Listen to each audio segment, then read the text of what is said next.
remember was that I cracked the ball, hit the bar, came down, and the bar must have put spit on the ball because it came out and it was already over. And it so happened that the referee that day was Mr. George Reader, a great friend of mine and a Southampton colleague of mine. And I claimed for another goal, and he said, "Oh, blimey, Ted," he says, "you've got 7 already." Everyone knows that the newsreels won the cup final, though Arsenal got all the credit. Captain Alex James, with goal scorer Drake, refused to hand over the cup to our heroic cameramen. And quite a number of soccer fans turned out to see the conquering heroes arrive at the Islington Town Hall for their civic reception. Arsenal won the FA Cup and 2 championships under Chapman.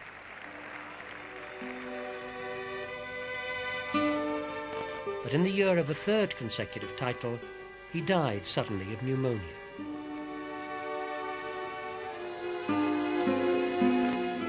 In raising the esteem of his players, Chapman became the godfather of the great managers to come.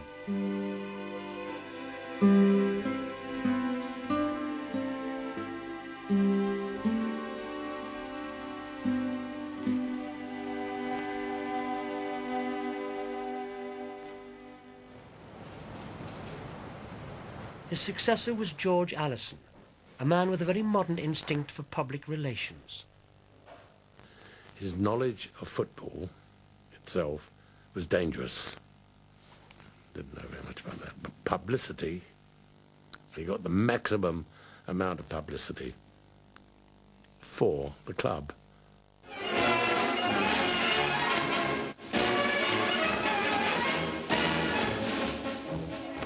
Tell you anything, gentlemen. You've got to wait and see Mr. Allison. Well, where is he? I don't know if I knew I could tell you. I don't know anything about it. I can't. We've got to get some dope. Wait for a minute. Wait. Please, what's happened to Mr. Doyce? I'm sorry, young lady. I'm afraid he's dead.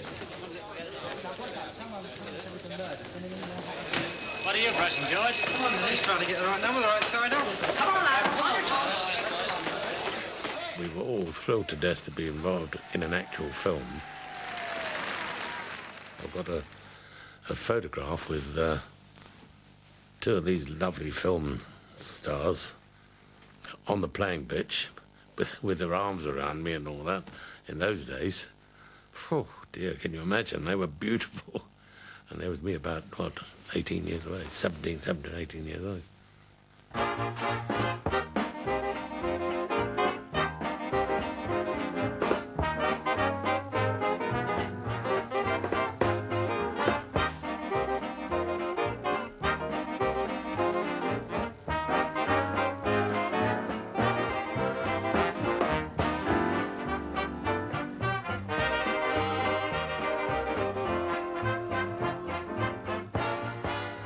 If playing for Arsenal was like a warm bath, playing for your country could be more like a cold shower.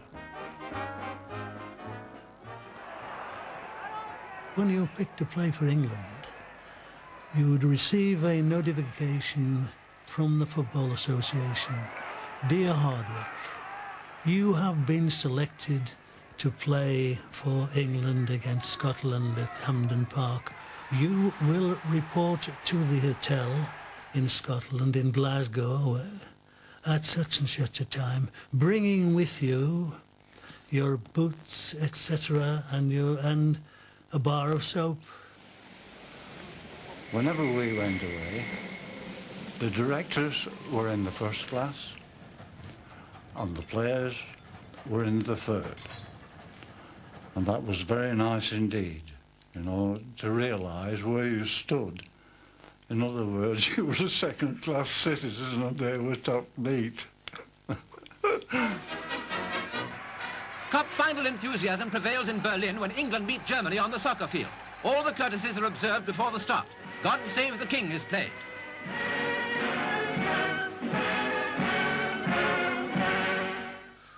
We could see that it was a game that had been fashioned with propaganda intentions right at the start. We were informed by the FA that we were to give the Nazi salute. And I, along with other players in the England team, objected.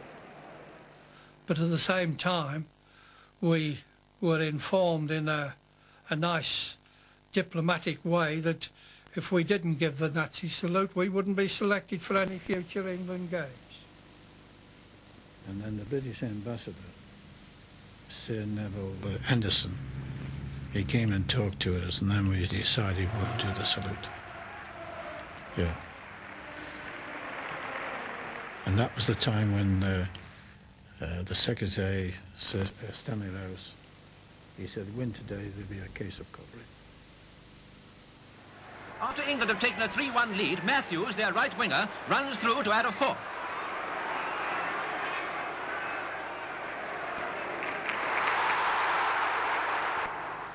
When we played, we were a club side, and the FA ordered us we'd got to give the Nazi salute, you see. So Jimmy Hogan told Alec Massey and the Scots lads, he says, we've got to do it, you know, we've got to, I know you don't want to do it, you've got to do it. So we went to the centre of the field. Bollocks, just square-headed. He gave them the two fingers, and they cheered like mad.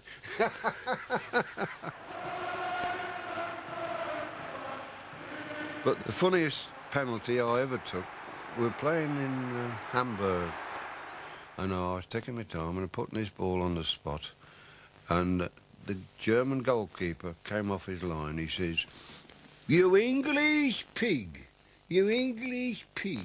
He was trying to put me off, you see. I said, "All right, mate," I said, "you keep calm." I says, "You get back on your line."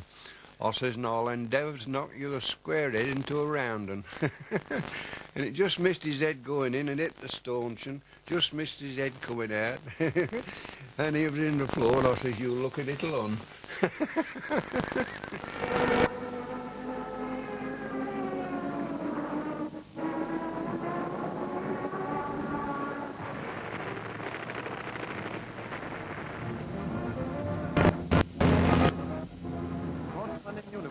They're to be found in many different places in Britain and overseas. Here's Bartram, the Charlton goalie, recognise him, and straight, with a rifle on his shoulder instead of a soccer ball at his feet. The league programme was suspended during the war, but there was still plenty to kick and scream about at home and abroad.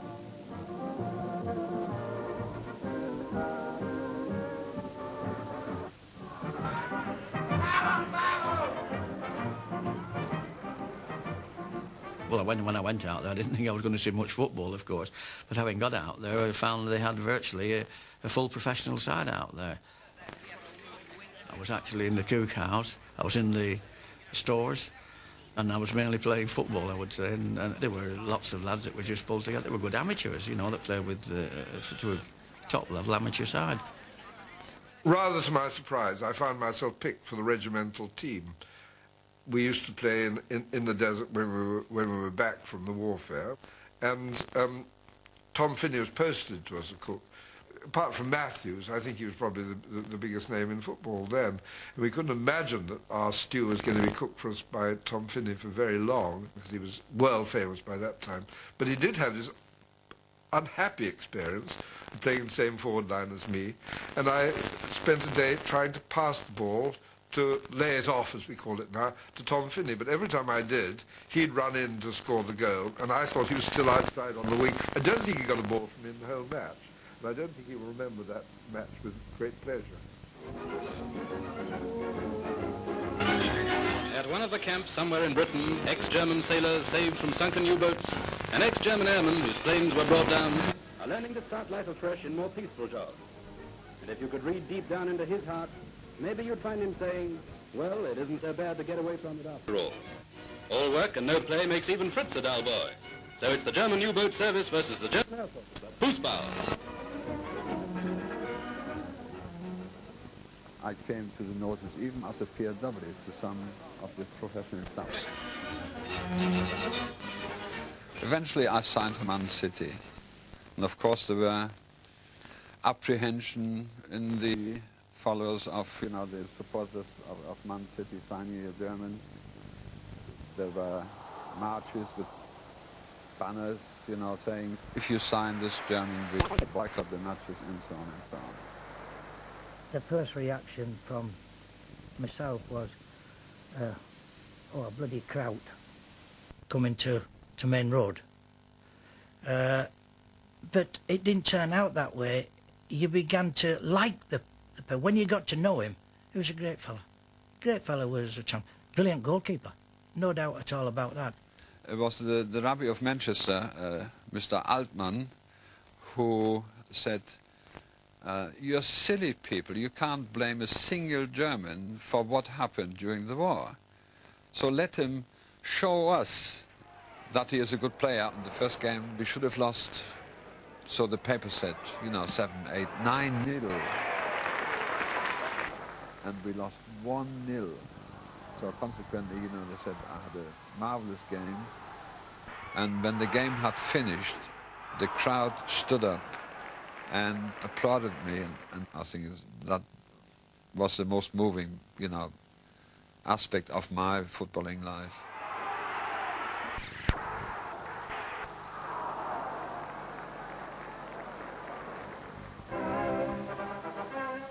When the season began, nearly 1,200,000 people went to see the opening games, and I believe that's an all-time record.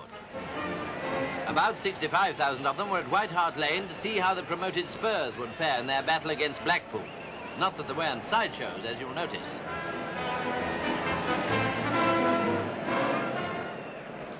It was no secret that we went to football. We would leave school, there was a back entrance, and we'd take our school hats and push them in our satchels and make ourselves not look like, as much as we could, not look like girls from the county grammar school. And off we would go over the railway bridge and up Manchester Road. Half running up to the second Manchester half. Road to get and there that for the was what second we half. did. And we were never found out.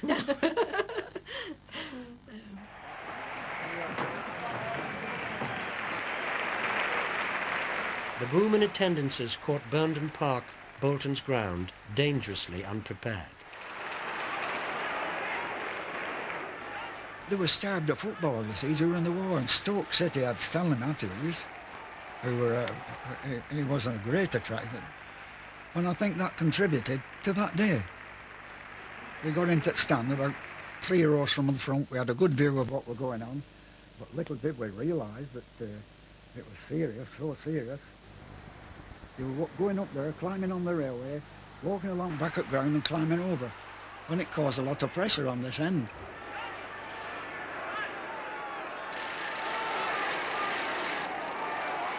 I was beginning to be so uncomfortable that I asked the men in front of me if I could pass them and come down, because I wanted to get onto the track where I think a few people had climbed over the fence.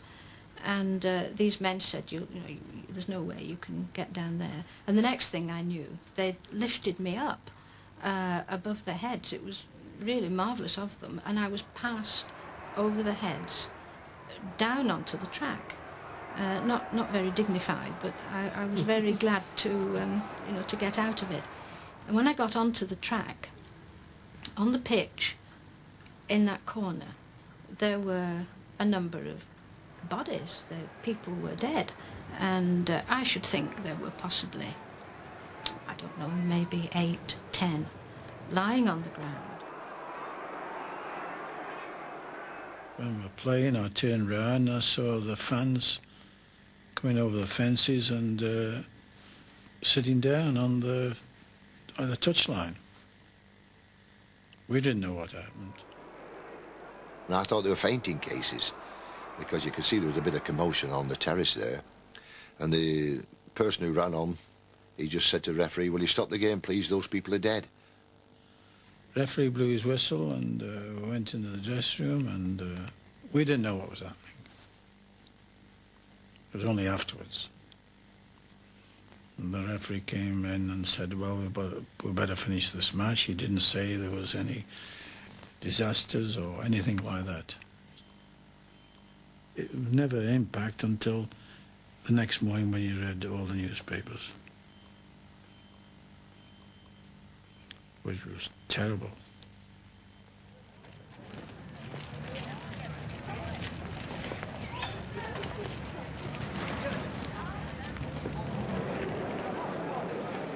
Matthews and Lofthouse met again on happier occasions, but none so famous as in the Cup final 7 years later.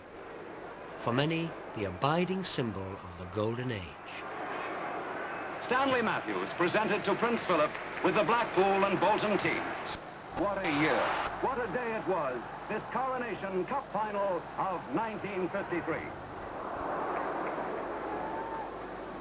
Everyone in Britain wanted Stan Matthews to win a cup final medal because he'd won every other honour and he'd never won a cup winner's medal. And I think, apart from Bolton people I'm talking about... The first sensation of a sensational cup final came in the first minute. Bolton attacking, the ball comes into centre forward Lofthouse, who shoots from long range and beats far. 1-up to Bolton. What I remember mostly about it is winning 3-1 and 17 minutes to go. And I thought, not that it made any difference, I thought, well, we're still relieved, we're going to win here. And 3-1, and then suddenly Matthews came into the act. Then a pass found Stanley Matthews. A burst of speed, the Wizards touch, and the ball scrambled home. Blackpool were fighting back. Now, it was 3-3. I didn't know how long it was to go. And the ball was pushed out, and there's only one move I'm going to do. If I can beat him on his left side, I'm in the box. I'm in the penalty box. And as I beat him, there's a big gap, and Bill Perry. You know, it was a simple pass. And this time, oh, that won the cup.